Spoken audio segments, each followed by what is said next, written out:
नमस्कार, news India देख रहे हैं आप। आपके साथ मैं हूं चारुल शर्मा। आप देख रहे हैं 9 बजे 9 रिपोर्टर। तो चलिए सबसे पहले आपको बताते हैं वो 9 संवाददाता जो ग्राउंड जीरो से हमारे साथ जुड़ेंगे और आप तक हर अपडेट पहुंचाएंगे। सबसे पहले राजीव तिवारी दिल्ली से हमारे साथ जुड़ेंगे हर अपडेट के साथ। गौरव मिश्रा भी राजधानी दिल्ली से आपको हर इंफॉर्मेशन पहुंचाने वाले हैं। नमित त्यागी भी राजधानी दिल्ली से हमारे साथ जुड़ेंगे। शेखर त्रिवेदी लखनऊ से हमारे साथ जुड़ेंगे। मेहुल झाला गुजरात की हर अपडेट आप तक पहुंचाएंगे। मदन मोहन वाराणसी से हमारे साथ जुड़ेंगे। जसवीर सिंह शिमला से लाइव रहने वाले हैं। अली शरर राजधानी दिल्ली से आप तक जानकारी पहुंचाएंगे। वहीं मनीषा हमारी सहयोगी भी राजधानी दिल्ली से आपको हर अपडेट पहुंचाने वाले हैं। तो ये 9 संवाददाता तैयार हैं हर जानकारी के साथ। तो सबसे पहले सबसे बड़ी खबर की बात करते हैं। संसद के शीतकालीन सत्र से जुड़ी ये बड़ी खबर आ रही है। संसद की कार्यवाही का आज 12वां दिन है। संसद में आज फिर से हंगामे के आसार नजर आ रहे हैं। चीन के साथ सीमा की स्थिति पर चर्चा की मांग की जा रही है। सैनिकों में झड़प को लेकर संसद में हंगामा लगातार चल रहा है। शीतकालीन सत्र संसद का जो है वो चल रहा है और ऐसे में हंगामा लगातार देखने को मिल रहा है। जहां सदन की कार्यवाही का आज 12वां दिन है। आज फिर से हंगामे के आसार बने हुए हैं। तवांग सेक्टर में हुई सैनिकों की झड़प को लेकर विपक्ष सदन में चर्चा की मांग कर रहा है। विपक्ष तवांग मसले को लेकर एकजुट है और लगातार केंद्र सरकार पर हमलावर है। बुधवार को संसद में तवांग सेक्टर में चीन और भारत के बीच हुई झड़प पर चर्चा की मांग करते हुए कांग्रेस पार्टी ने संसद भवन में गांधी प्रतिमा के सामने धरना प्रदर्शन किया। सहयोगी राजीव तिवारी का रुख करते हैं। राजीव, तवांग सेक्टर पर लगातार चर्चा की मांग की जा रही है, लेकिन सरकार का कहना है कि इस मामले में रक्षा मंत्री पहले ही बयान दे चुके हैं। बिल्कुल, अगर देखा जाए तो विपक्ष एकजुट है इस मसले पर और पूरी तरह से सरकार को घेरने में लगा हुआ है। आपने देखा होगा कल भी किस तरह से हंगामा हुआ लोकसभा और राज्यसभा दोनों सदनों में, और आज भी जो कांग्रेस के अध्यक्ष हैं मल्लिकार्जुन खड़गे वो पूरी रणनीति बनाए हुए हैं, विपक्षी पार्टियों को एकजुट किए हुए हैं। और उनका ये कहना है कि जो चीन बॉर्डर पे जो हुआ है वो अब दुर्भाग्यपूर्ण है। इसको सरकार को पहले बताना चाहिए कि वहाँ पे क्या स्थिति है। 9 तारीख को घटना है, सरकार कोई चर्चा नहीं कर रही है। जब वीडियो सामने आया उसके बाद यहाँ पे सदन में जब विपक्ष ने सवाल खड़ा किया तो रक्षा मंत्री राजनाथ सिंह ने अपना स्टेटमेंट दिया लोकसभा और राज्यसभा दोनों सदनों में, लेकिन उनका जो स्टेटमेंट है वो संतोषजनक नहीं है।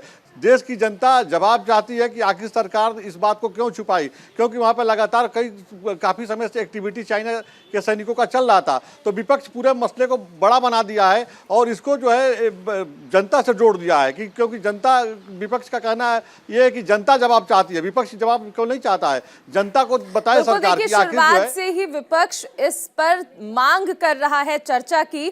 हालांकि सरकार का भी अपना स्टैंड बहुत क्लियर है। बहुत शुक्रिया राजीव इस तमाम जानकारी के लिए। इस बीच कोरोना से जुड़ी बड़ी खबर आपको बता दें। देश में कोरोना के नए वेरिएंट BF7 की दस्तक देखने को मिल रही है। गुजरात और ओडिशा में 2-2 केसेस सामने आ चुके हैं। चीन में BF7 ने कोहराम मचाया हुआ है। जापान, ब्राजील और अमेरिका में भी केसेस बढ़ रहे हैं। केंद्र सरकार ने सतर्क रहने के निर्देश दिए हैं। इसके साथ ही हवाई अड्डे पर रैंडम सैंपलिंग शुरू कर दी गई है। देश में ओमिक्रॉन के सब वेरिएंट BF7 के 4 मामलों की पुष्टि हो चुकी है। इसी को देखते हुए हवाई अड्डों पर अंतर्राष्ट्रीय यात्रियों की रैंडम सैंपलिंग की जा रही है। कोरोना के वेरिएंट के कारण चीन में कोविड के मामलों में जो तेजी देखी जा रही है, वहीं जापान, ब्राजील, अमेरिका समेत कई देशों में कोरोना के केसेस में एक साथ उछाल देखा जा रहा है। सहयोगी गौरव मिश्रा हमारे साथ जुड़ रहे हैं। गौरव, चीन, ब्राजील, जापान समेत कई देशों में कोरोना का कहर देखने को मिल रहा है, लेकिन अब भारत भी अछूता नहीं है। मामले यहां पर भी सामने आने लगे हैं।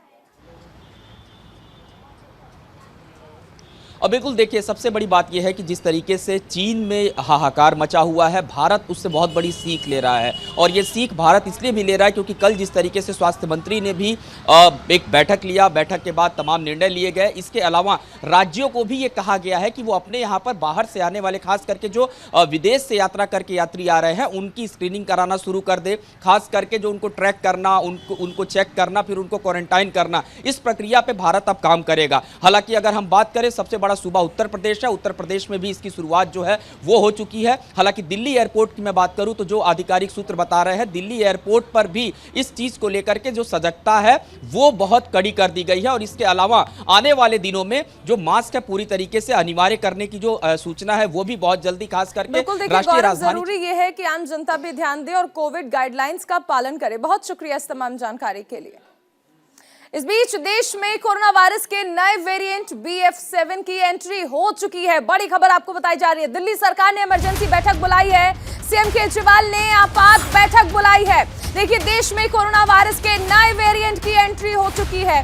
कोरोना से निपटने की तैयारियों की समीक्षा की जानी है। आज देश में BF7 के 4 केसेस मिल चुके हैं। चीन में नए वेरिएंट ने कहर मचाया हुआ है। कोरोना वायरस के नए वेरिएंट BF7 को लेकर दिल्ली सरकार सतर्क हो गई है। दिल्ली के मुख्यमंत्री अरविंद केजरीवाल ने इमरजेंसी मीटिंग बुलाई है। इस बैठक में केजरीवाल कोरोना से निपटने की तैयारियों की समीक्षा करेंगे। चीन में कोरोना के ओमिक्रॉन वेरिएंट ने जिस तरह से कहर मचाया है, उसके बाद अब कई देश अलर्ट मोड पर हैं और उसमें 4 मामले भारत में भी सामने आ गए हैं। दिल्ली सरकार अलर्ट हो चुकी है। चीन में कोरोना के बढ़ते मामलों ने भारत सहित दुनिया भर में चिंताएं बढ़ा दी हैं। सहयोगी नमित त्यागी हमारे साथ जुड़ गए हैं। नमित, देश भर की चिंताएं बढ़ चुकी हैं और ऐसे में दिल्ली सरकार के द्वारा भी एक इमरजेंसी मीटिंग बुलाई गई है।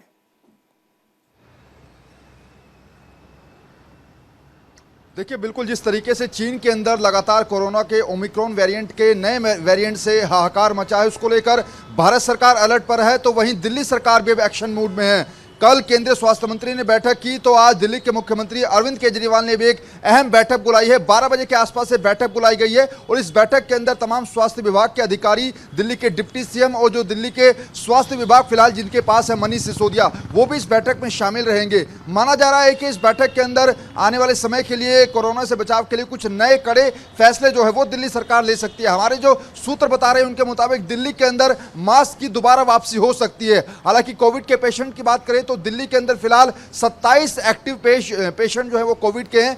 खतरे की बात यह है कि पिछले 24 घंटे में 1 मौत कोरोना से हुई है। हालांकि संक्रमण दर यानी कि पॉजिटिविटी रेट जो है वो 1% से भी कम है। लेकिन जिस तरीके के आंकड़े विदेशों से आ रहे हैं, जाहिर तौर पर राजधानी दिल्ली को भी संभलने की जरूरत है और यही वजह है कि दिल्ली के मुख्यमंत्री तुरंत एक्शन में नजर आ रहे हैं। चलिए, बहुत शुक्रिया नमित इस तमाम जानकारी के लिए।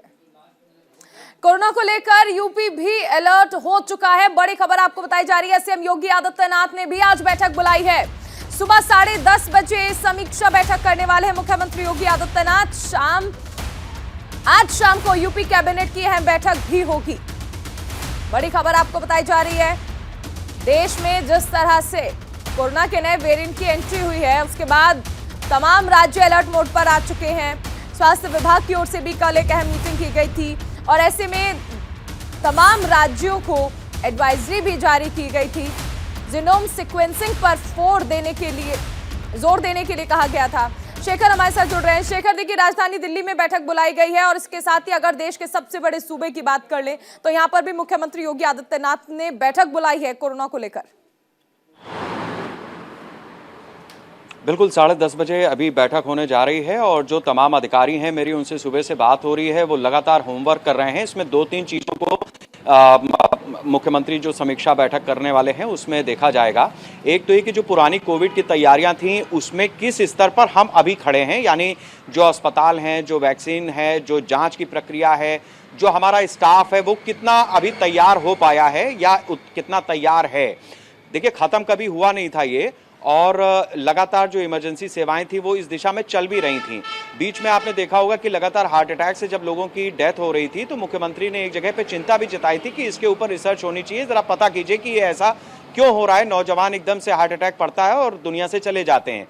तो उत्तर प्रदेश के मुख्यमंत्री योगी आदित्यनाथ इस बात को लेकर के सचेत थे और आज जो अभी थोड़ी देर के बाद बैठक होनी है, देखिए टीम 9 है मुख्यमंत्री योगी आदित्यनाथ की, जो कोविड के पहले वेव में, दूसरी वेव में लगातार सक्रिय रही है और उसने पूरे प्रदेश में स्थितियों को संभाल करके रखा है। इस चीज की भी तस्दीक की जाएगी कि अगर कोई स्थिति बिगड़ती है तो किस तरीके की हमें प्रिकॉशंस लेने हैं, किस तरीके से एक के बाद एक चरणबद्ध तरीके से चीजों को करना है। दूसरी ये भी बात, हिंदुस्तान को प्रकोप नहीं दिख रहा है जैसा यूरोप में, अमेरिका में या आप चाइना नजर में। बनाए रखें क्योंकि कई मायनों में ये बैठक बहुत अहम है। बहुत शुक्रिया इस तमाम जानकारी के लिए। इस बीच एक बड़ी खबर आपको बता दें, सीएम भूपेंद्र पटेल की पहली कैबिनेट बैठक आज होने वाली है। चुनाव जीतने के बाद पहली कैबिनेट बैठक है ये। गुजरात से बड़ी खबर आपको बता रहे हैं, सीएम भूपेंद्र पटेल की अध्यक्षता में ये पहली कैबिनेट बैठक रखी गई है। सदस्य बैठक में रहेंगे मौजूद। बैठक में कई अहम प्रस्तावों पर चर्चा होगी, कई अहम प्रस्तावों पर मोहर भी लग सकती है। गुजरात चुनाव जीतने के बाद आज सीएम भूपेंद्र पटेल सरकार की पहली कैबिनेट बैठक है। बैठक सीएम भूपेंद्र पटेल की अध्यक्षता में आयोजित होगी। कैबिनेट मीटिंग में सभी कैबिनेट सदस्य मौजूद रहेंगे। सीएम भूपेंद्र पटेल की कैबिनेट की पहली बैठक है जिसमें कई अहम फैसलों को लेकर चर्चा हो सकती है। साथ ही कई अहम प्रस्तावों पर इस बैठक में सहमति बन सकती है, उन पर कैबिनेट की मोहर भी लग सकती है। गुजरात विधानसभा चुनाव में बहुमत से सरकार बनाने के बाद भूपेंद्र सरकार जोश में है। वरिष्ठ सहयोगी मेहुल झाला हमारे साथ जुड़ रहे हैं। मेहुल, पहली कैबिनेट बैठक है चुनाव जीतने के बाद, कई मायनों में खास। बैठक मिलती है पर मुख्यमंत्री भूपेंद्र पटेल कल दिल्ली के दौरे पर थे और दिन भर अमित शाह, राजनाथ सिंह जैसे वरिष्ठों से मिले, मार्गदर्शन लिया और इसके चलते आज गुरुवार को तकरीबन 10 साढ़े 10 बजे कैबिनेट की बैठक शुरू होगी। सबसे पहले बता दूं कि कल जो है हेल्थ मिनिस्टर ऋषिकेश पटेल ने कोविड की स्थितियों को लेकर एक मुआयना किया था। आज कैबिनेट की बैठक में उस पर भी मंथन होना चाहिए। दूसरा जो है 100 दिनों का रोड मैप का टास्क दिया जाएगा और जिस तरह से आने वाले 100 दिन में क्या क्या काम करने हैं और जो चुनावी वादे किए थे गुजरात विधानसभा में, उन चुनावी वादों को जल्द से जल्द कैसे निपटाया जाए, ऐसे कौन से वादे तो जो है जो 100 दिनों के अंदर अंदर एक बड़े फैसले के रूप में जनता के सामने आए। तीसरा एक अहम चीज है यह है कि जनवरी में G20 समिट मिलनी है। गुजरात में 5 से 7 जगहों पर G20 का समिट होना है, उसको लेकर भी परामर्श होगा और उसकी तैयारियों पर भी जोर दिया जाएगा। सबसे अहम बात है कि अभी गुजरात में स्वामीनारायण संप्रदाय का महोत्सव है। आज अमृत महोत्सव जो राजकोट गुरुकुल का है, वहां शाम को मुख्यमंत्री भूपेंद्र पटेल पहुंचेंगे और कल जो है योगी आदित्यनाथ वहां पर धर्म संसद में हिस्सा लेने वाले हैं। कुल मिलाकर देखा जाए तो कैबिनेट की आज की जो पहली और अहम बैठक है उसमें कई 100 दिन का जो टास्क है कि आने वाले 100 दिन में कौन कौन से काम राज्य सरकार को निपटाने हैं, देखिए जिस तरह से बहुमत मिला है, इतिहास रचा गया है, ऐसे में कई सारी उम्मीदें इस पहली कैबिनेट बैठक से हैं। बहुत शुक्रिया मेहुल इस तमाम जानकारी के लिए। इस बीच एक बड़ी खबर हिमाचल से आ रही है। हिमाचल में शीतकालीन सत्र का आज से आगाज होने वाला है। आज से शुरू होगा शीतकालीन सत्र। नवनिर्वाचित विधायकों को शपथ दिलाई जाएगी। कल विधानसभा अध्यक्ष का चुनाव होगा। 3 दिवसीय सत्र की शुरुआत हो रही है आज से। 14वीं विधानसभा का ये पहला सत्र है। आज हिमाचल प्रदेश के नवनिर्वाचित विधायकों को पद और गोपनीयता की शपथ दिलाई जाएगी। हिमाचल विधानसभा का आज से शीतकालीन सत्र शुरू हो रहा है। इसी दौरान सदन में नए विधायकों को शपथ दिलाई जाएगी। बता दें कि आज से 3 दिवसीय शीतकालीन सत्र की शुरुआत हो रही है। हिमाचल में 14वीं विधानसभा का ये पहला सत्र है। 23 दिसंबर यानी कल स्पीकर का चुनाव होगा। जसवीर हमारे सहयोगी शिमला से हमारे साथ जुड़ गए हैं। जसवीर, शीतकालीन सत्र का आज से आगाज। चारों आज 3 दिन का सत्र स्टार्ट हो रहा है और जितने नवनिर्वाचित विधायक हैं वो इस पे शपथ लेंगे और कल जो विधानसभा का विपक्ष के जो नेता है वो भी इसमें पार्ट लेंगे।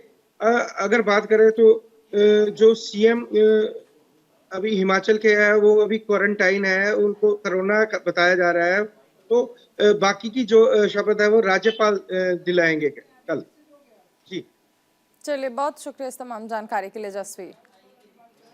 इस बीच एक बड़ी खबर आपको बता दें, इलाहाबाद हाईकोर्ट में आज ज्ञानवापी श्रृंगार गौरी केस में सुनवाई होनी है। न्यायमूर्ति जे मुनीर की कोर्ट में यह अहम सुनवाई रखी गई है। कोर्ट ने यूपी सरकार से जवाब मांगा था। नियमित पूजा को लेकर कोर्ट ने जवाब मांगा था। सरकार ने जवाब देने से इनकार कर दिया। कोर्ट में मंदिर पक्ष ने बहस कर ली है। इंतजामिया कमेटी के अधिवक्ता अपना पक्ष रखेंगे।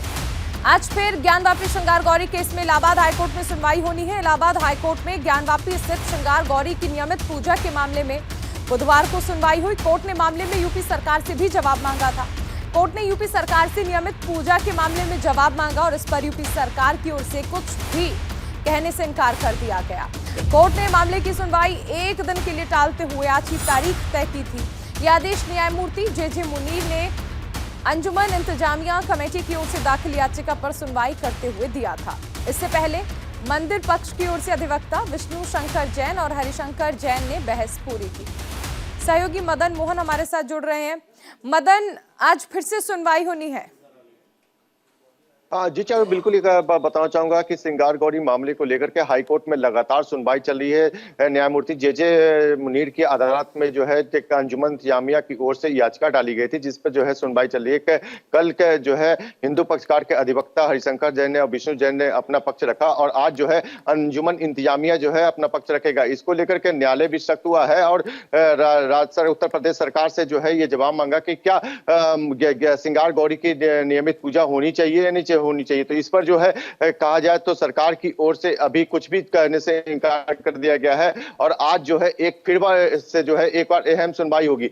वहीं अगर हम बात करें तो दूसरी जो है एक सुनवाई जो है वाराणसी कोर्ट में एसीजीएम पंचम में एमपी एमएलए कोर्ट में जो है होगी, जिसमें जो अखिलेश यादव और असदुद्दीन ओवैसी की ओर से जो है हेट स्पीच का जो एक मामला है उस पर भी जो है आज अहम सुनवाई होगी। और एक जिसपे ये कहा गया था अधिवक्ता हरिशंकर पांडे के द्वारा कि इसमें जो है अखिलेश यादव ने जिस तरह से हेट स्पीच दिया है और सुदेन ओवैसी के और साथ ही साथ कहा जाए तो शहरी मुक्ति को लेकर। बहुत शुक्रिया मदन इस तमाम जानकारी के लिए। इस बीच एक बड़ी खबर आपको बता दें, अभिनेत्री जैकलिन फर्नांडिस की याचिका पर आज सुनवाई होनी है।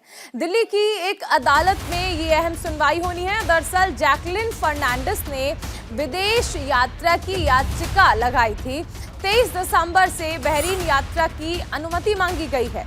मनी लॉन्ड्रिंग केस में आरोपी हैं जैकलिन फर्नांडिस। 200 करोड़ रुपए के धन शोधन का मामला है। आज दिल्ली की एक अदालत में एक्ट्रेस जैकलिन फर्नांडिस की विदेश यात्रा के लिए अनुमति मांगने वाली याचिका पर सुनवाई होनी है।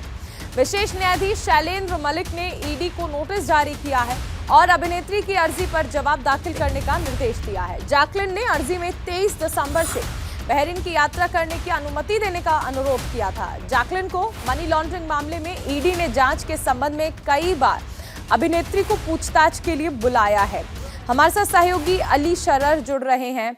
अली, कहा जा सकता है कि विदेश जाने की इजाजत मिलेगी या फिर नहीं, ये आज की सुनवाई पर निर्भर करता है जैकलिन फर्नांडिस के मामले में। देखिए, बिल्कुल चारों आपको बता दें, 200 करोड़ की मनी लॉन्ड्रिंग मामले में आरोपी जैकलिन फर्नांडिस की 20 दिसंबर में ये एक एप्लीकेशन दाखिल की गई थी और उसमें जिक्र किया गया है कि वो बहरीन जाना चाहती हैं अपनी मां से मिलने के लिए, जो 2 साल से नहीं गई हैं। 23 दिसंबर से लेकर 5 जनवरी तक का विदेशी सफर के लिए उन्होंने आज एप्लीकेशन दाखिल की थी, जिसपे आज 12:30 बजे दिल्ली के पटियाला हाउस कोर्ट में सुनवाई होनी है और ये निर्णय लिया जाएगा कि आखिरकार उन्हें विदेश जाने दिया जाए या नहीं। क्योंकि अब से पहले जब उन्होंने जिक्र किया था तो ईडी ने अपनी तरफ से एक हलफनामा दाखिल किया था कोर्ट में, उसमें जिक्र किया था कि किसी भी आरोपी को विदेश जाने की अनुमति न दी जाए। इसलिए आज एक बहस होनी है, इसके बाद ये निर्णय लिया जाएगा कि जैकलिन को विदेश भेजा जाए या नहीं। चारुल, बिल्कुल अली, आप बने रहिए, आगे भी आपसे जानकारी ली जाएगी। इस बीच एक बड़ी खबर श्रद्धा हत्याकांड से जुड़ी हुई आफताब की जमानत याचिका पर आज सुनवाई होनी है। दिल्ली की साकेत कोर्ट में ये सुनवाई होगी। कोर्ट में पहले ये सुनवाई टल गई थी। वीडियो कॉन्फ्रेंसिंग के जरिए ये पेशी हुई थी। श्रद्धा के शव के 35 टुकड़े करने का आरोप है आफताब पर। आज श्रद्धा मर्डर केस में आरोपी आफताब पूनावाला की जमानत याचिका पर दिल्ली की साकेत कोर्ट में सुनवाई होगी। इससे पहले कोर्ट में आफताब की जमानत याचिका पर सुनवाई टल गई थी। आफताब को वीडियो कॉन्फ्रेंसिंग के जरिए पेश करने का आदेश दिया गया था। सहयोगी अली शरर हमारे साथ बने हुए हैं। अली, पिछली बार ये सुनवाई टल गई थी, लेकिन आज एक बार फिर से सुनवाई होनी है आफताब के मामले में।